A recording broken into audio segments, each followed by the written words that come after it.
राम जी का ही इतने दीवाने तो थोड़ा राम दीवाने हैं जो हाथ उठाएंगे। वाह क्या बात। उठाइए दोनों हाथ जो राम दीवाने हैं।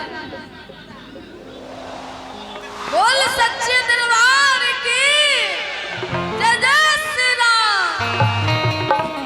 इस देश का मैं हनुमान हूँ, ये देश मेरा राम है, सीना चीर कर दिखा दूंगा, अंदर बैठा हिंदुस्तान है।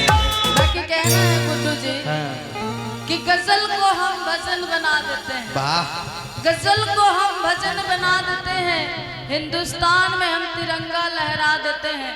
इन हिंदुस्तानियों में एकता नहीं नहीं तो हम पाकिस्तान में भी राम के मंदिर बनवा देते हैं। वाह क्या बात है, गजब। तो कि क्यों मरते हो इस दुल्हन के लिए, मरना है तो मरो इस वतन के लिए। कि जिस दिन तुम्हारी मौत हो जाएगी दोस्तों, तो एक लड़की अपना दुपट्टा उड़ा देगी तुम्हारी कफन के लिए। ना जी सही बात कनी हनु। बाकी कहना कि हर घर में तो एक ही नारा, अरे एक ही नारा गूंजेगा। हाथ बाटे मेरे भारत का बच्चा बच्चा जय जय श्री राम बोलेगा।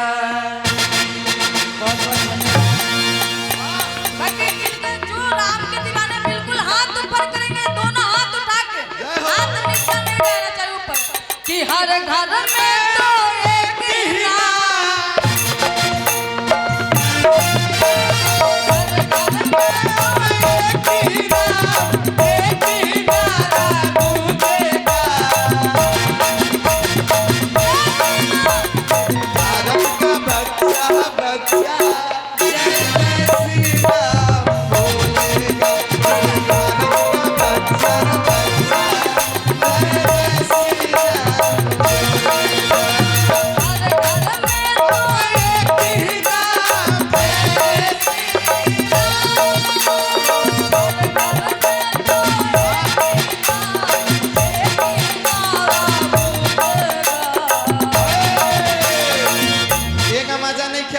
प्रेम से बोले लो जय श्री राम, जय जय श्री राम। बाकी हाथ उठा के, हाथ उठा के। भारत का बच्चा बच्चा जय जय श्री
तमन्ना, सरफरोशी की तमन्ना अब हमारे दिल में है, देखना है दम की